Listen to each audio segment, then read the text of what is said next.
अस्सलाम वालेकुम। प्रोग्रेसिव पाकिस्तान के साथ मैं हूं फ़ारूक शेख। मैं उम्मीद करता हूं कि आप बिल्कुल खैरियत से होंगे। सामईन हाज़िर, प्रोग्रेसिव पाकिस्तान में मेरी आपके साथ मुलाकात हर सोमवार से लेकर जुमे तक दोपहर 1 बजे होती है और मुख्तलिफ मौज़ूआत के हवाले से हम बात किया करते हैं। और ख़ास तौर पर प्रोग्रेसिव पाकिस्तान में मोटिवेशन के ऊपर, इंस्पिरेशन के हवाले से बात की जाती है। और आज के प्रोग्रेसिव पाकिस्तान में बहुत ही खूबसूरत टॉपिक है और टॉपिक इस तरह से हमने डिज़ाइन किया है कि उसमें एक मोटिवेशन भी है और एक इंस्पिरेशन भी है। और इंस्पिरेशन मोटिवेशन दोनों स्टूडेंट्स के लिए है। वो स्टूडेंट्स जो यूनिवर्सिटी में आते हैं अपनी तालीम मुकम्मल करने के बाद अपनी प्रैक्टिकल लाइफ में जाने के लिए बिल्कुल तैयार होते हैं। ऐसे में यूनिवर्सिटी में जब आते हैं तो उस वक्त उनका कॉन्फिडेंस लेवल क्या होता है, किस तरीके से वो तैयार होते हैं। और इन 4 या 5 सालों का जो अरसा होता है यूनिवर्सिटी में उनकी तालीम के दौरान बाकी क्या क्या ऐसी एक्टिविटीज़ होती हैं जिनमें पार्टिसिपेट करने के बाद उनकी स्किल्स या उनकी कम्युनिकेशन स्किल्स में इजाफा होता है या फिर उनकी कॉम्पिटेंसी में इजाफा होता है और वो फील्ड में जाके अच्छा परफॉर्म कर सकते हैं। सो क्लासरूम से हट के यूनिवर्सिटी में किस तरीके से हमें रहना चाहिए, किस तरीके से परफॉर्मेंस देनी चाहिए, किन किन डिपार्टमेंट्स में, किन किन सोसाइटीज़ में पार्टिसिपेट करना चाहिए, इस मौजू के ऊपर आज हम बात करेंगे। प्रोग्राम में शामिल होने के लिए आप डायल करते हैं 0334 1966 966। आपके कॉल और मैसेजेस को हम प्रोग्राम में शामिल करेंगे और अपने मेहमान के साथ शेयर भी करेंगे। आज हमने स्टूडियो में दावत दी है जी उसामा खान साहब को, जो मैनेजर हैं centre of collective activities the university of Faisalabad से। सर बहुत शुक्रिया, थैंक यू आपने सो कीमती मच। वक्त दिया। सर टॉपिक के हवाले से सबसे पहली बात तो ये कि जब भी हम यूनिवर्सिटी स्टूडेंट्स की बात करते हैं तो हमें ये लगता है कि यूनिवर्सिटी में जब स्टूडेंट आता है तो उसका कॉन्फिडेंस बहुत अच्छा नहीं होता है एग्जैक्टली। क्योंकि कॉलेज लेवल से वो आया होता है। तो यूनिवर्सिटी में आने के बाद नया इन्वायरमेंट, नए लोग, नए टीचर्स, फैकल्टी नहीं। तो ऐसे में स्टूडेंट्स को अब साथ लेकर चलना, उनका कॉन्फिडेंस बनाना और उनको ये कॉन्फिडेंस देना कि तालीम के अलावा बाकी बहुत सारी चीज़ें हैं, तो वो किस तरह से पॉसिबल होता है। जी, बिस्मिल्लाहिर्रहमानिर्रहीम। Thank you so much sir. सबसे पहले तो जब स्टूडेंट्स हमारे पास आते हैं तो उनका जो बैकग्राउंड होता है डिफरेंट इंस्टीट्यूट से होता है। सही। तो उसमें डिफरेंट कैटेगरी के स्टूडेंट्स होते हैं। इवन ऐसे भी स्टूडेंट्स होते हैं कि जो बिल्कुल ही जो है जब आते हैं पहले दिन होता है तो घबराए हुए आपको लगेंगे। तो उसमें हमारा तो उनको वेलकम होता है एक ओरिएंटेशन वीक से। ठीक।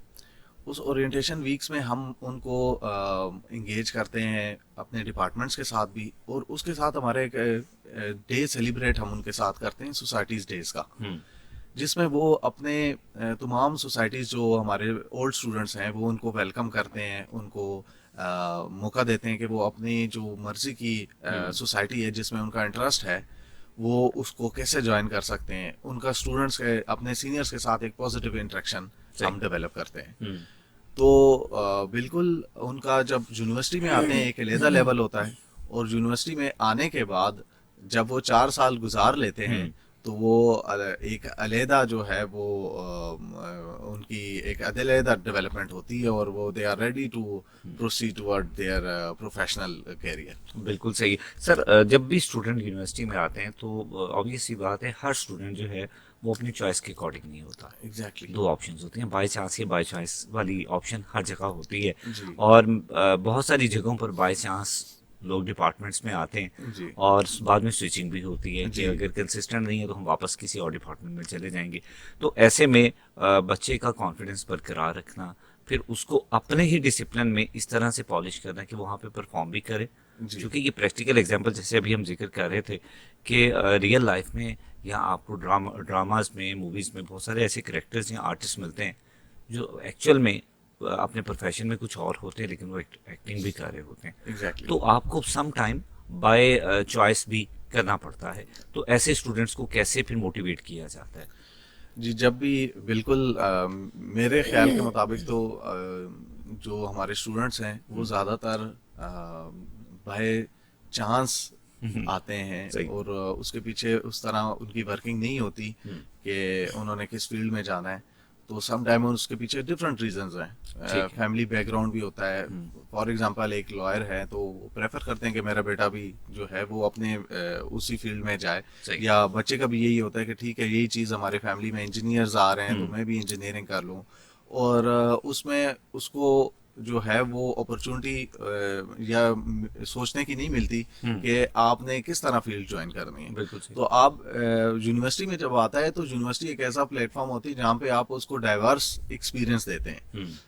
मैं एग्जांपल देता हूँ कि जैसे आपके जितने भी आप आर्टिस्ट ले लें, आपको कोई इंजीनियर भी नजर आएंगे, फिर आपको डॉक्टर भी नजर आएंगे। और अब वो यूनिवर्सिटी एक ऐसा प्लेटफॉर्म है कि जो उनको अपॉर्चुनिटी देती है कि आप अपनी एकेडमिक्स के साथ अगर आपका कोई स्किल है, आप एक अच्छे आर्टिस्ट हैं, एक अच्छे सिंगर हैं, तो यूनिवर्सिटी आपको प्लेटफॉर्म प्रोवाइड करती है थ्रू स्टूडेंट सोसाइटीज कि आप उनमें आए। और क्लासेस से हट के भी आपके पास एक अपॉर्चुनिटी है कि अगर आपके पास एकेडमिक से हट के अगर आपका जो टाइम है वो आप एक जो है वो ऐसी एक्टिविटीज में इन्वॉल्व हो जहाँ पे आपको अपना टाइम स्पेंड करना अच्छा लगता है। जैसे कि हमारे पास स्टूडेंट्स आते हैं, बड़े अच्छे सिंगर होते हैं। हमारे पास अभी भी म्यूजिकल सोसाइटी में कुछ ऐसे स्टूडेंट्स हैं, they are very good in this field, और उन्होंने डिफरेंट पाकिस्तान के डिफरेंट नेशनल लेवल्स पे परफॉर्म किया और विन किया। और वो अभी उसको यूनिवर्सिटी में आने के बाद, हालांकि किसी का मेडिकल से ताल्लुक है, किसी का मैनेजमेंट स्टडीज में उन्होंने एडमिशन लिया हुआ है, कोई सीएस कर रहा है, लेकिन वो इकट्ठे हो के उन्होंने प्रॉपर अपना बैंड बनाया हुआ है और दे आर परफॉर्मिंग। इसी तरह हमारे जो ड्रामेटिक सोसाइटी है वहाँ पे भी स्टूडेंट्स हैं और दे आर वो अपॉर्चुनिटीज अपने लिए क्रिएट कर रहे होते हैं कि कैसे वो अपना कैरियर जो है वो एक्टिंग की तरफ लेकर जाएं। सही। तो इसी तरह हमारे पास बाकी सोसाइटीज भी हैं। जैसे हमारे पास आर्ट सोसाइटी है। कल हमारा एक हमने डे सेलिब्रेट किया, वर्ल्ड हैप्पीनेस डे पे। उस पे मेडिकल के स्टूडेंट्स ने एक पेंटिंग कंपटीशन रखा। तो उसमें मेडिकल के स्टूडेंट्स ने पेंटिंग कंपटीशन रखा और उसमें हैप्पीनेस डे पे ना, तो सर उसमें उन्होंने इतनी खूबसूरत स्केचिंग, ड्राइंग्स और इतने अच्छे थीम क्रिएट किए, आर्ट वर्क इतना खूबसूरत कि मैं कहता हूँ कि वो कम्पीट कर रहे थे इंटीरियर डिजाइन डिपार्टमेंट को। तो हर इंसान, जरूरी नहीं कि अगर वो मेडिकल से हैं तो उनके अंदर जो है वो दूसरा उनके भी कोई स्किल्स और शौक हो सकते हैं जिसमें, तो यूनिवर्सिटीज में आपको डाइवर्स एक्सपीरियंस दिया जाता है थ्रू सोसाइटीज, और कि आप सोसाइटीज, जो भी सोसाइटीज है, आपका जो भी इंटरेस्ट है, आप उन इंटरेस्ट के मुताबिक उन सोसाइटीज को ज्वाइन करें और उससे आपका जो है वो एक टाइम अपना जो यूनिवर्सिटी लाइफ है वो उसको आप एक खूबसूरत तरीके से लेकर जाते हैं। और इवन आप बेशक आपने कोई भी स्टडी किया हुआ है, आप उसमें अपने स्किल्स को इनहांस भी कर सकते हैं। बिल्कुल सही है। अच्छा, मैं अक्सर ये जिक्र किया करता हूँ जब भी हम यूनिवर्सिटी ऑफ फैसलाबाद की बात करते हैं, तो माशाल्लाह यहाँ पर आपके पास इक्विपमेंट, लैब्स, फैसिलिटीज़, माशाल्लाह हर चीज़ बड़ी बेहतरीन है यहाँ पे। और जब भी स्टूडेंट्स यूनिवर्सिटी में आते हैं तो सिर्फ एजुकेशन के लिए नहीं आते, उसके बाद प्रैक्टिकल के लिए बहुत कुछ उनके पास सीखने और सिखाने को होता है। जैसे आप जिक्र कर रहे हैं सोसाइटीज़ का, ये बड़ा मुझे ये लगता है कि बड़ा मेजर कॉन्ट्रीब्यूशन है किसी भी स्टूडेंट की लाइफ में, कि आप सिर्फ स्टडी के ऊपर फोकस नहीं करें बल्कि बाकी चीज़ें भी पैरेलल साथ में लेकर चलें, ताकि एक कंप्लीट पर्सनालिटी यूनिवर्सिटी से बाहर आए। तो सर, सोसाइटीज़ का क़याम कैसे पॉसिबल होता है यूनिवर्सिटीज़ में? ख़ास तौर पे टफ में हमने ये देखा है कि बहुत सारी सोसाइटीज़ एक्टिव होती हैं, तो उसका कोई स्पेसिफिक प्रोसीजर है सोसाइटीज़ को बनाने के लिए, या अगर कोई सोसाइटी आपने बनानी है तो उसके पीछे थीम या मकसद क्या होता है उसका? एग्जैक्टली। अब जो सबसे पहले जो प्रोसीजर है हमारे पास सोसाइटीज का, हर साल हम अपनी मेन कैबिनेट की पोजीशन अनाउंस करते हैं। ठीक है। उसमें हम अपनी 10 कोर पोजीशंस अनाउंस करते हैं और उसके अलावा मेंबरशिप्स के लिए बच्चों को इनवाइट करते हैं कि वो ज्वाइन करें। तो उसमें हम जो है स्टूडेंट्स, एक साल के लिए वो कैबिनेट बनाई जाती है और उस एक साल के लिए वो अपने जो है, फिर जो भी बच्चे का इंटरेस्ट होता है वो उसमें अपने आप को रजिस्टर करता है। फिर थ्रू एक पैनल उनकी सिलेक्शन की जाती है जिसमें जो है हम अपने डिफरेंट जो फैकल्टी मेंबर्स हैं और सीनियर मैनेजमेंट है उनको इन्वॉल्व करते हैं और उनके थ्रू हम एक हर सोसाइटी की कैबिनेट बनाते हैं। ठीक है। फिर वो कैबिनेट जो है बनने के बाद स्टूडेंट्स को मेंबरशिप अनाउंस करती है और बच्चों की सिलेक्शन करती है कि जिसका जो भी इंटरेस्ट है वो उनको ज्वाइन करता है उस कैबिनेट को। ठीक। और उसके बाद जो है वो फिर अपना एक कैलेंडर बनाते हैं कि हमने जो अगला एक साल का जो हमारा टेन्योर है, उस एक साल में हमने कौन कौन से एक्टिविटीज परफॉर्म करनी करनी है। बिल्कुल सही। फॉर एग्जांपल हमारे पास म्यूजिकल सोसाइटी है, तो वो प्लान करती है कि हमने इस साल एक मेगा जो है हमने एक कॉन्सर्ट या एग्जैक्टली। हमने करना है, या बैटल ऑफ बैंड हमने जो है ना अनाउंस करना है। इस तरह आर्ट सोसाइटी है तो वो करते हैं कि हमने कैलीग्राफी कंपटीशन करना है, हमने ये इस तरह। जो हमारी लिटरेरी सोसाइटी है वो कहती है कि जी हमने इकबाल डे सेलिब्रेट करना है, हमने फैज अहमद फैज की पोइट्री को जो है वो सामने रखना है लोगों के। और इसके अलावा जो है वो डिबेटिंग क्लब्स बनते हैं, फिर वो करते हैं कि इस साल हमने इवन HEC के या नेशनल लेवल पे जो कंपटीशंस हैं उनमें जाके हमने कम्पीट करना है। तो तमाम सोसाइटीज मिलके अपना एक कैलेंडर बनाती हैं, फिर वो हमारे जो ऑफिस है सेंटर ऑफ कलेक्टिव एक्टिविटीज उसको दिया जाता है, और उसको हम उनके साथ जो है डिस्कस करके फिर हम आगे अपने जो हमारे हेड हैं डायरेक्टर स्टूडेंट्स अफेयर उनको हम पुट अप करते हैं। तो उसके बाद फिर उन एक्टिविटीज को फाइनल करके हमने फिर थ्रू आउट द ईयर हम उन एक्टिविटीज को थ्रू सोसाइटीज परफॉर्म करवाते हैं। उसमें हमारी जो है वो जितनी भी सोसाइटीज हैं फिर वो थ्रू आउट द ईयर उन इवेंट्स को कंडक्ट करवाती हैं। सही है उसामा साहब, रुझान बहुत ज़्यादा मैटर करता है, ख़ास तौर पे स्कूल्स के अंदर या कॉलेजेस के अंदर। आज से कुछ साल पहले बहुत ज़्यादा रुझान होता था इल्मी और अदबी सरगर्मियों का। जी जी। अब आहिस्ता आहिस्ता वो स्कूल्स कॉलेजेस में रुझान ख़त्म हो गया जी। है, और यहाँ पर हमें लगता है कि हम दोबारा उस चीज़ को रिवाइव करते हैं। जी, तो exactly. कैसा वो एक्सपीरियंस होता है कि जब स्टूडेंट बचपन में उस एक्टिविटी से एकदम से बाहर आ जाते हैं, फिर जब यूनिवर्सिटी में आते हैं, मेच्योर एज में होते हैं, तो वहाँ पे दोबारा फिर इन सरगर्मियों में एक्टिव हो जाते हैं, तो परफॉर्मेंस में उनको उनका मोटिवेशन लेवल किस तरह से आप देखते हैं? हमारे पास जो है जो स्टूडेंट्स हमारे पास आते हैं उसमें आपको मैं पहले भी बात हुई कि डिफरेंट बैकग्राउंड्स होते हैं, उसमें कई स्टूडेंट्स होते हैं उनका लेवल काफ़ी हाई होता है। मतलब वो ऑलरेडी इतने उनके पास, जैसे हमारे पास कुछ स्टूडेंट्स हैं वो अपनी पोइट्री भी लिख रहे हैं, अच्छा, अपनी नज़में भी लिख रहे हैं, और इसके अलावा जो है वो हमारे पास ऐसे भी स्टूडेंट्स हैं जो नेशनल लेवल्स पे ऑलरेडी उनके अचीवमेंट्स हैं डिबेटिंग में। तो हमारे पास कभी ऐसे भी ज़्यादातर होता है कि बहुत सारे अच्छे स्टूडेंट्स ऑलरेडी मौजूद होते हैं। ठीक है। अब अदबी लिहाज से हमारे लास्ट ईयर एक स्टूडेंट्स का ग्रुप आया, उन्होंने कहा जी हमने उर्दू को फ़रोग़ देने के लिए, हमारे पास उर्दू की कोई भी एक स्पेसिफिक प्लेटफॉर्म नहीं है जो उर्दू के लिए काम करे। मतलब हमारे पास सिर्फ एक स्पेसिफिक हम पहचान बनाना चाहते हैं उर्दू की। उसके लिए उन्होंने हमें प्रपोजल दिया कि हमने गोशे ज़ौक़ अदब जो है वो सोसाइटी हमने बनानी। तो फिर उन्होंने उस सोसाइटी को बनाया, उसका अप्रूवल हुआ। अप्रूवल के बाद उन्होंने थ्रू आउट द ईयर बड़े खूबसूरत तरीके से जो है उसको हर इवेंट को प्रमोट करते हुए उसको सेलिब्रेट किया। तो ये बच्चों के जो है इंटरेस्ट पे डिपेंड करता है, और जाहिर बात है जब आप स्कूल पे होते हो आपका एक अलग एक्सपीरियंस होता है, आप जब कॉलेज पे होते हो आपका लेदा, फिर आपका जब यूनिवर्सिटी में आते हो तो जाहिर बात है आपका एक लेदा एक्सपीरियंस होता है, एक्सपोजर भी ज़्यादा होता है, और आपको जो है मल्टीपल आपको एक्सपीरियंस फेस करना पड़ता है। सही। अच्छा, सोसाइटीज़ का रोल मैं जानना चाहूँगा, ख़ास तौर पे कैरेक्टर बिल्डिंग में या आपकी पर्सनालिटी बिल्डिंग में किस हद तक किरदार होता है? बहुत सारे वालिदैन का ये ख्याल होता है कि अगर बच्चा यूनिवर्सिटी में आ गया है तो सिर्फ उसकी CGPA बहुत अच्छी होनी चाहिए, उसकी तालीम और उसके डॉक्यूमेंटेशन बेहतरीन है तो लगता है सब कुछ अच्छा है। आपकी क्या राय है, सिर्फ तालीम मैटर करती है या फिर बाकी जो उसकी पर्सनालिटी में सोसाइटी के रोल भी इम्पैक्ट रखता है? देखिए, यूनिवर्सिटी में जब आप आते हैं एकेडमिक्स आपके फर्स्ट प्रायोरिटी होती है, उसमें आपका बिल्कुल एग्जैक्टली CGPA उनका बहुत मैटर करता है। आगे उन्होंने अगर हायर एजुकेशन पे जाना है, आगे मार्केट में अपनी फील्ड में कम्पीट करना है, तो उसके लिए बहुत ज़रूरी है कि उनके पास एक अच्छा CGPA हो, एक अच्छा नॉलेज हो, स्किलफुल नॉलेज हो। लेकिन उसके साथ अब जो हम बात करते हैं बच्चे के इंटरपर्सनल स्किल्स की, बिल्कुल हमारे उनके कम्युनिकेशन स्किल्स की, तो उसमें जो है सोसाइटीज़ का रोल बहुत ज़्यादा है।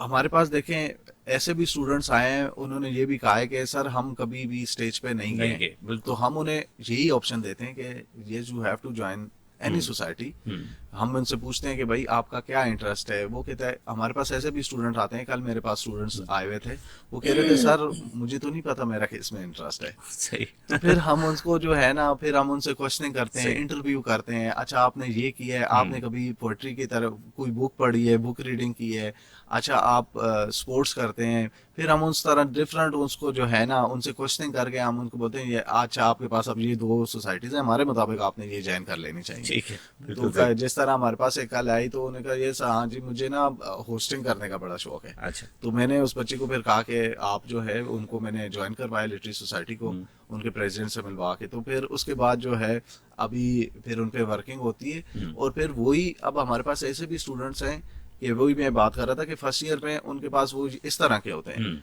आफ्टर 1 ईयर आफ्टर 2 ईयर वो जो है confidence इतना कुछ और कॉन्फिडेंस होता होता है। है कि पूरी यूनिवर्सिटी में वो हाईलाइट होते सही, हैं, और बिल्कुल। उनको इवेंट्स में हम कह रहे होते हैं कि यस अच्छा वो उसको बुला लें आप, वो हाँ, बड़ा अच्छा है। बिल्कुल और सही। उनका अगर बैकग्राउंड देखते हैं तो उसमें ये होता है कि हम तो कभी वे स्टेज फर्स्ट पे पे गए ही कुछ नहीं और हैं। होते हैं। हाँ जी, तो बिल्कुल सही। सोसाइटीज का बड़ा रोल है इसमें। हम्म। और अब देखें हमारे पास जैसे पूरा स्पोर्ट्स डिपार्टमेंट डेवलप है, बिल्कुल। और उसको हमारे डिप्टी डायरेक्टर लीड कर रहे हैं, और उनके साथ पूरी टीम है स्पोर्ट्स की। सही, बिल्कुल और सही। हमारी जो है अब मैं समझता हूँ कि स्पोर्ट्स को तो हर बच्चे को ज्वाइन करना जाना चाहिए, चाहिए, बिल्कुल, क्योंकि क्योंकि वैसे भी सर देखा जाता है कि हमारी सोसाइटी में फिजिकल एक्टिविटी से बहुत ज़्यादा हम पीछे हट चुके पीछे हैं, हट चुके हैं। कंप्यूटर ये की वजह से आजकल शायद। जो बच्चे हर कोई सोशल मीडिया एग्जैक्टली और इस पे, वो गैजेट की वजह से ना आपकी वो एक्टिविटी काफ़ी महदूद हो और गई है। वो आपकी मेंटली और फिजिकली दोनों हेल्थ को डिस्टर्ब कर रहा है। बिल्कुल तो सही। उसके लिए फिजिकल एक्टिविटीज तो बहुत बहुत जरूरी है बच्चे के लिए, स्टूडेंट्स के लिए। हम हॉस्टल में भी बड़ा अपने जो हमारे पास हॉस्टल्स हैं उसके भी हमने हॉस्टल के एक अलहदा से बच्चों की जो है ना वो सोसाइटी बनाई हुई है, अच्छा, जो इसके जबरदस्त। हॉस्टल्स के इवेंट्स को और उनको मैनेज करते हैं, डिफरेंट एक्टिविटीज। तो स्पोर्ट्स में बात कर रहा था कि स्पोर्ट्स जो है वो बहुत इंपॉर्टेंट है। ठीक। अब हम कोशिश करते हैं हर बच्चा स्पोर्ट्स सोसाइटी को लाजमी ज्वाइन करे, बिल्कुल सही। क्योंकि जो लर्निंग मेरे मुताबिक स्पोर्ट्स में दी जाती है वो वो कहीं पे भी नहीं नहीं होती, मिलती। क्योंकि बिल्कुल सही वहां कह पे रहे हैं। बच्चा प्रैक्टिकली लर्न कर रहा होता है। हम्म। आप देखें, आपने तो 4 साल बाद डिग्री कंप्लीट करनी है, डिग्री कंप्लीट करने के बाद आपने जो है ना फेलियर या सक्सेस की सक्सेस तरफ को जाना, आपने बिल्कुल। जाना है। लेकिन आप रियल टाइम में फील्ड में ग्राउंड में रह के आप ये चीज फील कर सकते हैं कि अगर आप जीत रहे हैं तो उसको कैसे सेलिब्रेट करना है, और बिल्कुल। जीतने के बाद क्या रुक जाना चाहिए या नेक्स्ट एफर्ट भी फिर आता है कंपटीशन। बिल्कुल सही, बिल्कुल सही। और अगर आप हार गए हैं तो उस हार को कैसे आपने एक्सेप्ट करना है, तो और आपने फिर वो टीम वर्क कैसे होना है। आप क्रिकेट खेल रहे हैं, फुटबॉल खेल रहे हैं, तो उसमें टीम वर्क कितना जरूरी है, सही। और टीम वर्क के साथ फिर आपके लीडरशिप स्किल्स हम्म। वो कैसे जरूरी है। इसके अलावा आप सोसाइटीज में अगर बाकी इवेंट्स की बात करें तो अगर फॉर एग्जांपल अभी रमजान का महीना चल रहा है, हमारी इस्लामिक फिलोसफिकल सोसाइटी इसको मैनेज कर रही होती है, डिफरेंट डिपार्टमेंट्स के साथ मिलके नात एंड किरत कंपटीशन हो रहा है, स्पीच बिल्कुल कंपटीशंस हो रहे हैं, डिफरेंट सेमिनार्स हो रहे हैं। और तो उसमें अब वो बच्चा जो सोसाइटी है, उस सोसाइटी के हर बच्चा वो खुद एक प्लानिंग करते हैं कि जी हमने इस इवेंट को इस तरह जो है वो ऑर्गेनाइज करना है, तो उसकी मैनेजमेंट कैसे करनी है, उसमें किस किस की क्या रिस्पॉन्सिबिलिटी है, और कैसे टीम वर्क करना है, और उसको मैंने उसमें जो वो स्किल्स गेन करते हैं, तो वो उसमें सबसे बेहतरीन चीज होती है सेंस ऑफ रिस्पॉन्सिबिलिटी। बिल्कुल, बिल्कुल, वो सिखाई जाए उन बच्चों को। वो बच्चे सीखते सीखते हैं, हैं बिल्कुल अपनी सोसाइटीज के थ्रू उस इवेंट को ऑर्गेनाइज करके कि यस मेरी ये जिम्मेदारी है, मैंने गेस्ट को रिसीव करना है, ठीक। मैंने स्टेज डेकोरेट करना है, तो ये मेरी जिम्मेदारी है। तो उसमें उनको sense of responsibility plus social उनका जो स्किल्स होते हैं वो डेवलप होते हैं, और इसके अलावा उनके अंदर लीडरशिप स्किल्स डेवलप होते develop होते हैं हैं, बिल्कुल सही। तो ये सारी चीजें जो है ना बच्चों को वक्त के साथ साथ ये सोसाइटीज के थ्रू दी जा रही उनका होती है। कॉन्फिडेंस इनहांस Exactly, होता है इसके साथ। exactly. अच्छा, इसमें मैं एक चीज़ आपसे पूछना चाहूँगा, क्योंकि as you are working here as in a department of centre of collective activities, collective का जब वर्ड आता है इसका जी। मतलब ये कि आपके इज्तिमाई तौर पे तमाम लोगों को आपने इकट्ठा करना है Exactly. किसी एक मरकज़ के ऊपर। जी ठीक है, तो बच्चों को ये तरगीब देना कि भी मिल के चलना है, ये बड़ा इंपॉर्टेंट है। बिल्कुल, ठीक बहुत है, क्योंकि important। आपका तो मेन काम ही है कि सबको इकट्ठा करना जी। है। तो सोसाइटीज़ में अमूमन ये होता है जहाँ पे कंपटीशन की फिजा होती है, वहाँ पे बच्चे अपने इंडिविजुअलिटी को बहुत ज़्यादा फोकस कर रहे होते हैं, जी और जहाँ पे विन और लॉस की बात आती है, उनको लगता है कि अगर मैंने जीतना है तो मैं अपने इंडिविजुअल को, कैरेक्टर को सबसे पहले रखूंगा। जी। तो वो माइंडसेट प्रिपेयर करना किस हद तक जरूरी होता है कि भाई कोलेक्टिवली टीम वर्क ज्यादा जरूरी है बजाय इंडिविजुअल एफर्ट के? उसमें देखें, सोसाइटी का मतलब ही है एक नंबर ऑफ पीपल मिलकर जब एक काम करते बिल्कुल। हैं, उसमें कभी भी कोई भी स्टूडेंट अगर वो कहे कि मैंने इंडिविजुअली एक बंदे ने अगर कोई इवेंट ऑर्गेनाइज करना है, या वो एक बंदा ही जो है, इवन आप एग्जांपल लें बॉक्सिंग की, बिल्कुल। तो अगर वो आप बोलें कि बॉक्सिंग में जो है वो एक ही प्लेयर जो है वो प्रैक्टिस करेगा और वो जीत जाएगा, तो अगर वो अकेला ही टीम में रहेगा तो वो सक्सेस नहीं हो। उसको कोच चाहिए, बिल्कुल। उसको एक लीडरशिप चाहिए जो उसको गाइड करे, उसके साथ उसको एक अपना बड़ी चाहिए जो उसको मोटिवेट मोटिवेट रखे करे, कि बिल्कुल। यस आपने टाइम में आना है। तो ये सोसाइटीज में बच्चा पहली चीज सीखता ही है कि टीम वर्क, टीम वर्क क्या, टीम बिल्कुल वर्क इज सही। इम्पोर्टेंट, और उसके बगैर आप नहीं चल सकते। सही। और सेकंड चीज मेरे मुताबिक वो उसमें लीडरशिप उसके अंदर क्रिएट होती है, और उसके जो कम्युनिकेशन स्किल्स हैं, बॉडी लैंग्वेज है, वो जो है उसमें वो ग्रोथ करता है। सही। अच्छा, मैं आपसे ये जानना चाहूँगा कि यूनिवर्सिटी फैसलाबाद में चूँकि सोसाइटीज़ बहुत एक्टिवली काम करती हैं, आपकी नज़र में कौन सी ऐसी सोसाइटीज़ हैं जो काफ़ी ज़्यादा हाईलाइटेड हैं, जी। या अगर हम उसको देखते हैं ओवरऑल सिनेरियो में, हमें लगता है कि ये हमारा बहुत एक ब्राइट फ्यूचर इन सोसाइटीज़ के पीछे छुपा हुआ है? इस टाइम हमारे पास हमने जितनी भी सोसाइटीज माशाल्लाह काम कर रही हैं, अगर मैं एक ही बात करूंगा, जो सुन रहे होंगे स्टूडेंट्स, तो उन्होंने मुझे पकड़ लेना है कि सर आपने उनको कह दिए। तो टू बी ऑनेस्ट हमारे पास इस टाइम जितनी भी सोसाइटीज हैं वो हर एक अपनी फील्ड में बहुत अच्छे बेहतरीन तरीके से perform कर रही फॉर एग्जांपल हमारे पास लॉ एंड मूटिंग सोसाइटी है, ओके। और उनकी जो कोलैबोरेशन होती है हर सोसाइटीज के साथ, हर इवेंट्स के साथ, वो बड़े खूबसूरती के साथ वो उसको लेकर चलते हैं। सारे माशाल्लाह वकील बनने जा रहे हैं उसमें तो उनका बड़ा अच्छा रोल है, उनकी लीडरशिप बड़ी उनको गाइडेंस दे रही है। इसके अलावा हमारे पास फिर जो है वो अल्फा टफ हमारी सोसाइटी है, तो उसमें हमारी बहुत ज़्यादा बच्चों की माशाल्लाह अचीवमेंट्स हैं, और उसमें वो काफ़ी काम कर रहे होते हैं, उसमें काफ़ी इंगेज होते हैं। और वुमेन एम्पावरमेंट सोसाइटी बड़ा अच्छा काम कर रही है।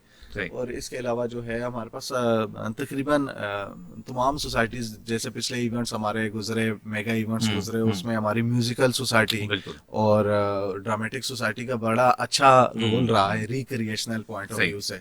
बच्चों को बड़ा अच्छा उन्होंने एंटरटेन किया। हमारा एलुमनाई मीट गुजरा है। इसके अलावा जितने भी मेगा रिक्रिएशनल इवेंट्स है, तो उनमें इन दो सोसाइटीज का बहुत रोल होता है। फिर हमारी जो लिटरेरी सोसाइटी है, उसमें जो हमारे डिबेटर्स हैं, उन डिबेटर्स ने अभी नेशनल लेवल पे वो कम्पीट करके आए हैं। तो अल्हम्दुलिल्लाह तमाम सोसाइटीज एक्टिवली काम कर रही हैं, और इसको हम मजीद जो है हम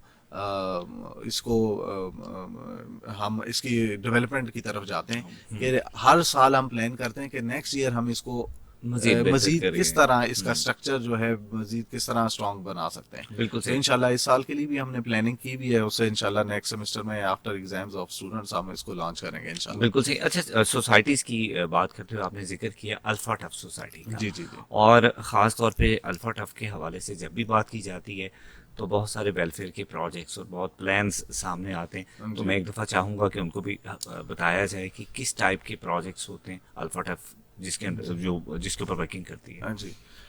alpha tough community welfare society के लास्ट ईयर डिफरेंट उनके जो है मेगा ड्राइव्स गई हैं।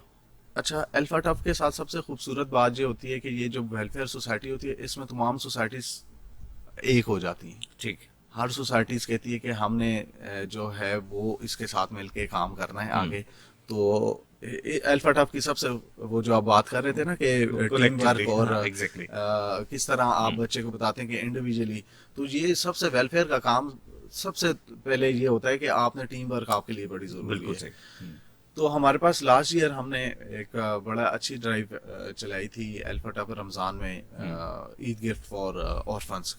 हमने इसके अलावा प्लांटेशंस ड्राइव होती हैं। इसके अलावा जो है वो हमारे पास इन्होंने अल्हम्दुलिल्लाह कुछ फैमिलीज ऐसी अडॉप्ट की हैं जिनको ये माहाना तौर पे उनको सपोर्ट करते हैं। और अभी जो रिसेंट रमज़ान में जो है वो ये अभी कैंपेन कर रहे हैं Ramzan alpha tough Ramzan package के नाम से, और इनके साथ तमाम सोसाइटीज़ इस पे डिपार्टमेंट्स जो हैं वो इस पे काम कर रहे हैं कि हम मैक्सिमम जो है वो लोगों को रिलीफ पहुंचा सकें इस माह रमज़ान में। सही। तो अल्हम्दुलिल्लाह जब भी कोई ऐसी ज़रूरत पड़ी है, जैसे फॉर एग्जांपल फ्लड आया था, तो उसमें जिस तरीके से तमाम यूनिवर्सिटी के बच्चों ने इस प्लेटफॉर्म में आके अपना रोल प्ले किया, और अल्हम्दुलिल्लाह हम प्राउडली इसको इंटाइटल करते हैं कि हम पहली यूनिवर्सिटी थे जो स्टूडेंट्स सोसाइटी थी जो पहली जो बलूचिस्तान जिन्होंने विजिट किया, क्योंकि हम लोग जो है जिस टाइम पे गए थे उस टाइम तक कोई भी सिर्फ कोई बड़ी फाउंडेशंस हैं या आर्मी है वो उधर काम कर रही थी, हर जगह पानी ऐसे डूबा हुआ था। तो हम लोग जो है वो वहाँ पे गए बलूचिस्तान, पहली एजुकेशनल इंस्टीट्यूट था जो विजिट किया, और हमने तकरीबन ऑलमोस्ट 2000 के करीब फैमिलीज को हमने पैकेजेस प्रोवाइड किया। अच्छा, इसमें बड़ा इम्पोर्टेंट होता है कि आप जब वेलफेयर का काम कर रहे होते हैं तो बड़ा ट्रांसपेरेंट वे में हो। आपने फ्लड का जिक्र किया कि जब आप लेके जाते हैं, सामान लेके जाते हैं, तो यहाँ पर जितने भी लोग पार्टिसिपेट कर रहे होते हैं, आम आवाम में बहुत सारे लोग होते हैं, स्टूडेंट्स होते हैं, तो पहला सवाल ये होता है कि हम अपनी मदद जहाँ तक पहुँचाना चाहते हैं क्या राइट वे में पहुँच पाएगी या नहीं पहुँच पाएगी। तो वो प्रोसीजर किस हद तक मैटर करता है, या हम उसको ट्रांसपेरेंट किस तरीके से बना सकते हैं। इसमें जो मैंने आपको बताया कि इसमें तमाम जब भी कोई ऐसा ड्राइव हम चलाते हैं अल्फा टफ की, तो उसमें तमाम डिपार्टमेंट्स, तमाम सोसाइटीज जो हैं वो इसमें पार्टिसिपेट करते हैं, इकट्ठे हो जाते हैं। तो एक कलेक्टिवली एक जो है वो हम एक उस ड्राइव के लिए टीम क्रिएट करते हैं जिसमें तमाम डिपार्टमेंट से जो स्टूडेंट्स हैं उनको इनवाइट किया जाता है। इसके अलावा जो है हर सोसाइटी का अपना एक एडवाइजर है जो कि सीनियर फैकल्टी मेंबर होता है हर सोसाइटी को, जो कि उनको गाइड करता है और उनको, ताकि वो एक डिसिप्लिन में रूल्स रेगुलेशंस के मुताबिक जो है वो अपना टास्क को परफॉर्म करे। तो जैसे अभी रमज़ान की ड्राइव है, तो हमारी जो अल्फा टफ की जो हमारे एडवाइज़र हैं उन्होंने मीटिंग कॉल की, तमाम जितने भी कोऑर्डिनेटर्स हैं डिपार्टमेंट्स के उनको बुलाया, उनसे मशवरा किया। फिर उसके अलावा तमाम सोसाइटीज़ ने उसमें जो है अपना फिर अभी वर्किंग कर रही हैं। फिर उसके लिए जैसे फॉर एग्जांपल हमारे पास अभी जो कुछ डिस्ट्रीब्यूट करना है रमज़ान के हवाले से या कोई भी किसी ऐसे इलाके में, तो उसके लिए हम जैसे 4 टीम्स बना देते हैं, 4 टीम्स बना दी। सबसे पहले जो है हमारे पास जो है कलेक्शन के लिए एक टीम बना दी जाती है कि डेली बेसिस पे वो जो भी कलेक्शन होती है उसको अनबॉक्सिंग करते हैं, अनबॉक्सिंग करके हर एक जो है ट्रांसपेरेंट तरीके से उसकी काउंटिंग करता है। उसमें डिफरेंट जो है वो फैकल्टी मेंबर्स भी होते हैं, स्टूडेंट्स भी होते हैं, वो मिल के जो है ना उसको डेली बेसिस पे देख रहे होते हैं कि कितनी कलेक्शन हमारे पास हो गई है। फिर उसके बाद जो है बात आती है कि जो कलेक्शन आ गई है वो उसकी परचेजिंग करनी है, तो परचेजिंग कमेटी हमारे पास अलहदा बनाई जाती है। उसमें भी स्टूडेंट्स और टीचर्स, फैकल्टी मेंबर्स और एडमिन स्टाफ के तीनों डिपार्टमेंट्स के लोग मौजूद होते हैं। फिर वो फिर डिसाइड करती है कि ये बेस्ट रेट्स हैं और इन बेस्ट रेट्स के थ्रू हमने चीज परचेज करनी है। फिर उसके बाद आ जाता है हमारे पास डिस्ट्रीब्यूशन। डिस्ट्रीब्यूशन के टाइम पे फिर हमारी एक कमेटी बनाई जाती है कि हाँ अब हमने कहाँ पे डिस्ट्रीब्यूट करना है। तो उसमें जो है ना सबकी मशावरत से काम होता है। तो अल्हम्दुलिल्लाह आज तक इस चीज को ट्रांसपेरेंट ही रखा गया है और उसकी वजह से लोगों का और बच्चों का इसमें ट्रस्ट और बढ़ता जा रहा है। अच्छा, ये बहुत ज़रूरी है। मैं ये समझता हूँ किसी भी इदारे में, ख़ास तौर पे जब भी वेलफेयर के प्रोजेक्ट्स ना सिर्फ इदारों में बल्कि ओवरऑल वेलफेयर डिपार्टमेंट के थ्रू हों या कहीं पर भी हों, उसकी ट्रांसपेरेंसी को बरकरार रखना बहुत ज़रूरी होता है कि अगर आप कोई एफर्ट करना चाह रहे हैं तो उसको राइट वे में एफर्ट को उसके हकदार तक पहुंचाया जाए। जहां पर वेलफेयर के प्रोजेक्ट्स की बात होती है, यूनिवर्सिटी ऑफ फैसलाबाद के बहुत सारे प्रोजेक्ट्स हैं। उनमें से एक प्रोजेक्ट जिसको मैं पर्सनली बड़ा अप्रिशिएट करता हूँ, मैस मैरिजेस के हवाले से मैं वो भी सर से जानना चाहूँगा, चूँकि मदीना फाउंडेशन के ज़रिए तमाम ये प्रोजेक्ट होता है, माशाअल्लाह बड़े पैमाने पर होता है, तो उसकी डिटेल भी थोड़ी गाइड की जाए, जितने भी सुनने वाले उनको बताया जाए, क्योंकि वेलफेयर के प्रोजेक्ट्स में ये भी एक मेगा प्रोजेक्ट है। और बहुत सारे ऐसे इंस्टीट्यूशंस जो डिफरेंट प्रोजेक्ट्स करते हैं, उसमें इस लेवल पे प्रोजेक्ट को कंडक्ट करना और मैनेज करना वाकई में एक मुश्किल कामों में से काम है। तो क्या समझते हैं इस प्रोजेक्ट के हवाले से, क्या प्लानिंग होती है? जी बिल्कुल, मदीना फाउंडेशन की तरफ से तो हमें जो जितने भी प्रोजेक्ट्स हैं माशाल्लाह वो हर साल उनको उनके टाइम पे किया जाता है। मैस मैरिजेस जो हैं वो यूनिवर्सिटी ऑफ फैसलाबाद में मदीना फाउंडेशन की तरफ से साल में 2 दफ़ा हम इसे कंडक्ट करते हैं। जी। और उसमें भी हर साल 50 से ज़ायद जो ऐसे जोड़े जो कि फाइनेंशियली जिनको प्रॉब्लम होता है और वो अफोर्ड नहीं कर सकते, आजकल जो इन्फ्लेशन चल रही है बिल्कुल। उसमें लोगों के लिए बड़ा मुश्किल हो गया है कि इस तरह शादी करना, उसके खर्चात उठाना। तो फाउंडेशन जो है उन लोगों को सपोर्ट करती है और हर साल जो है वो तकरीबन 50 से ज़ायद जोड़ों को मदीना फाउंडेशन की तरफ से जो है उनके लिए मैस मैरिजेस अरेंज की जाती हैं। सही। और साल में 2 दफ़ा ये कंडक्ट होती अच्छा, हैं। ज़बरदस्त। यानी कि 100 से ज़ायद जोड़ों को जो है जिसमें उनको जो है वो जहेज़ भी दिया जाता है, फिर उनको वलीमा भी दिया जाता है, सही। जो भी उनके मेहमानों को भी बुलाया जाता है, फिर एक अच्छे तरीके से उनको जैसे रुखसत किया जाता है। और उसके अंदर भी हमारी सोसाइटीज़ जो हैं वो फिर इन्वॉल्व होती हैं। अच्छा, ज़बरदस्त। हमारे फैकल्टी मेंबर्स, हमारा एडमिन स्टाफ सब मिलके इसको अपने कैंपस के अंदर कंडक्ट करवाते हैं। बिल्कुल सही। तो यहाँ जैसे पर एक भी फैमिली आपको जो है वो अपने जैसे बहन भाई की या किसी भी अपने कज़न की शादी है तो उसको फैमिली मिल के मैनेज कर रही होती है। किसी की क्या ड्यूटी लगी हुई है, कोई जो है बहन जो है वो पार्लर जा रही है और कोई जो है भाई खाने वलीमे के खाने का इंतजाम कर रहा है। तो इस तरह यहाँ पे भी टीम्स बनाई जाती हैं स्टूडेंट्स की और स्टाफ की। कोई जैसे हमारी फीमेल्स हैं तो वो उनके लिए प्रॉपर जो है वो दुल्हन का जो भी मेकअप और गेटअप होता है उसमें उनको हेल्प करती है। और इसके अलावा जो है वो वलीमा जो उनकी दावत होती है खाने के अरेंज, उसमें उनके अपना पार्टिसिपेट करते हैं डिस्ट्रीब्यूशन के लिए। बिल्कुल सही।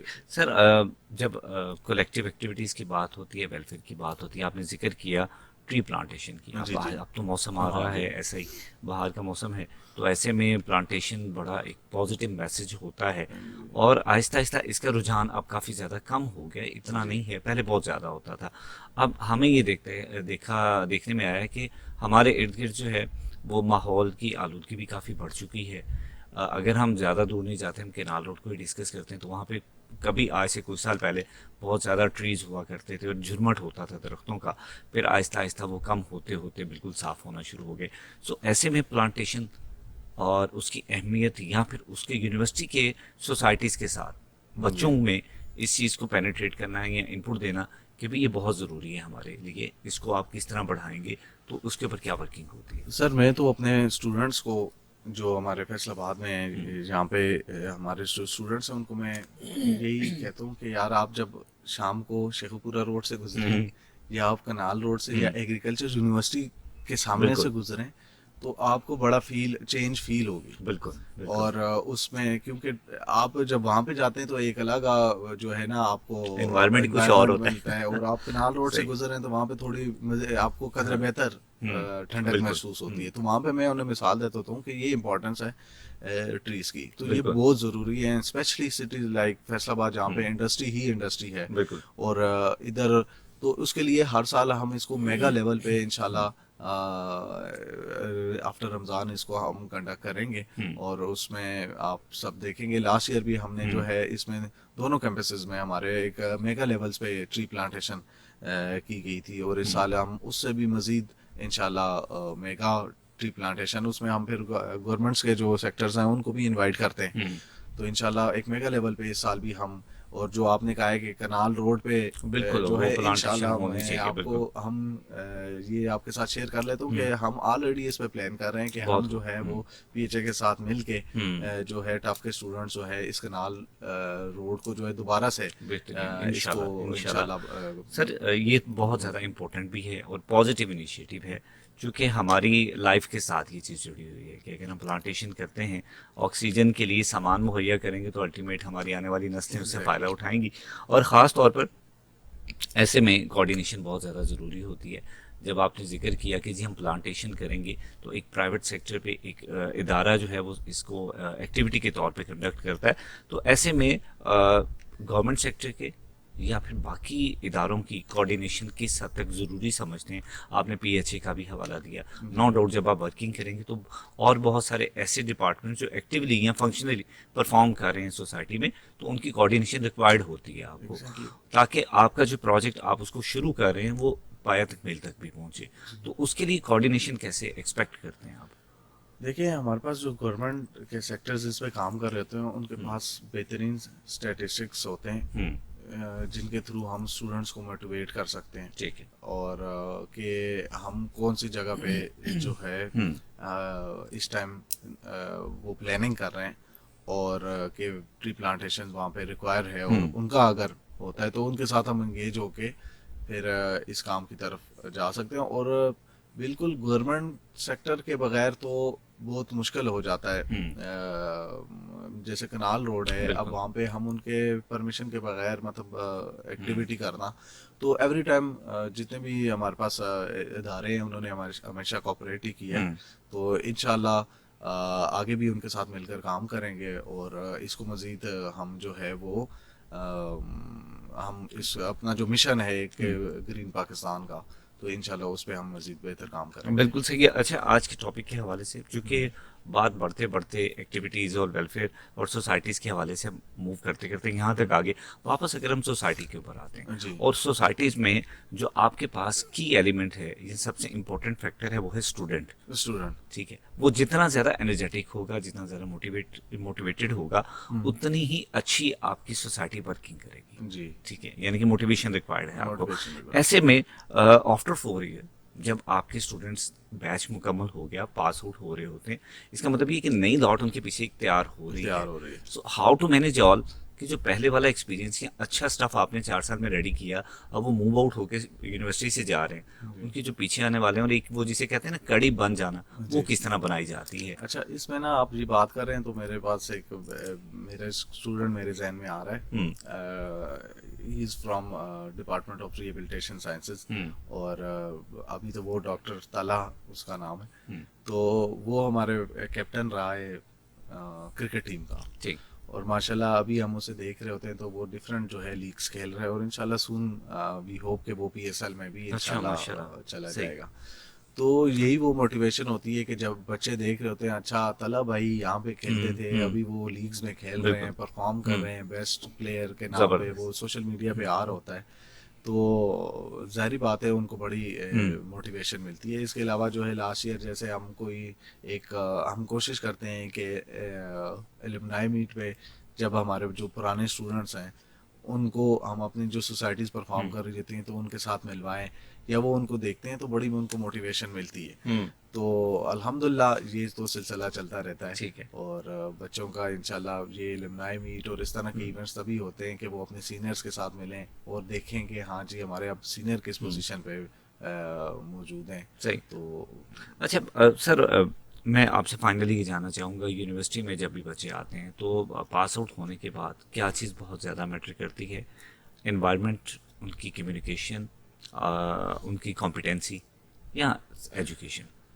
सर हर एक का अपना अपना रोल है, और उसमें जो अगर आप बोलें कि एक चीज़ इनफ है तो वो काफ़ी नहीं है। अच्छा। फॉर एग्जांपल आपके पास अगर बुकिश नॉलेज है, आपके पास जो है वो एकेडमिकली आप स्ट्रांग हैं, आप क्वालिफाई करते हैं, तो आपको नेक्स्ट टाइम आपको इंटरव्यू में एक बड़े पैनल के सामने भी बैठना पड़ सकता है। सही है। तो अब उसके लिए आपके पास आपकी कम्युनिकेशन स्किल्स, आपकी बॉडी लैंग्वेज, ये होना बड़ा ज़रूरी है। तो यूनिवर्सिटी में आप सिर्फ एकेडमिक्स को प्रायोरिटी देते हैं, लेकिन उसके साथ आपको जो है मल्टीपल एक्टिविटीज़ में, इवेंट्स में, इनमें भी अपने आप को इन्वॉल्व करना चाहिए। बिल्कुल सही। ताकि आप जब बाहर निकलें, मार्केट में जाएं, तो आपको हर तरह का जो है ना चैलेंज आपके लिए, उसके लिए आप रेडी हों और आपके पास स्किल मौजूद हो जिसको आप जिसके ज़रिए आप उसको फेस कर सकें। तो ये तमाम चीज़ें जो है वो ज़रूरी है। इनमें से कोई भी आप एक चीज़ भी ऐसी नहीं है जो आप कहें कि इसके बगैर आप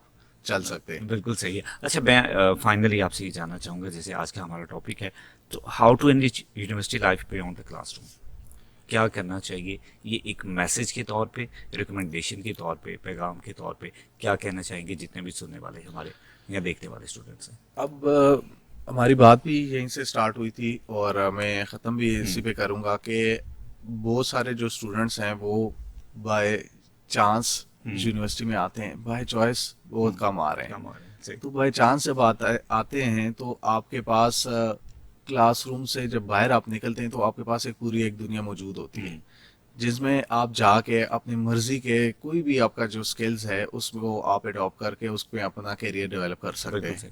तो वहीं पे जितने भी आप अपने स्टार्स देखेंगे उनमें आपको डॉक्टर, इंजीनियर्स आपको जो है वो नज़र आएंगे, इवन आर्टिस्ट जो है हमारे पास मौजूद हैं।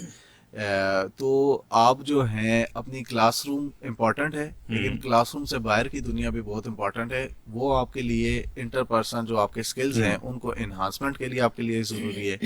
आपके जो है सोशल गैदरिंग बड़ी ज़रूरी है। आपके जब आप इस तरह की वेलफेयर की एक्टिविटीज़ में आप जो है वो इन्वॉल्व होते हैं तो आपको पता चलता है कि आपके नीचे जो तबका है एक मौजूद है जिसका आपने ख्याल रखना है। कल को आप जब बड़ी पोजीशंस पे जाते हैं तो ये एक्सपीरियंसेस ही होते हैं जो आपको याद करवाते हैं कि अगर हम इस लेवल पे हैं तो कोई और लेवल पे भी लोग मौजूद हैं जिनका हमने ख्याल करना है। तो यही एंगेजमेंट है स्टूडेंट्स की जिसके थ्रू हम उनको ये मैसेज देते हैं कि आप एक सक्सेस इंशाल्लाह जब आप ले लेंगे तो आपने फिर सोसाइटी का भी सोचना है, चाहे वो ट्री प्लांटेशन हो, चाहे वो वेलफेयर के प्रोजेक्ट हो, चाहे वो किसी भी प्लेटफॉर्म के थ्रू आप दूसरों का भी ख्याल रखना पड़ता है। सर, बहुत शुक्रिया आपका, आपने कीमती वक्त दिया।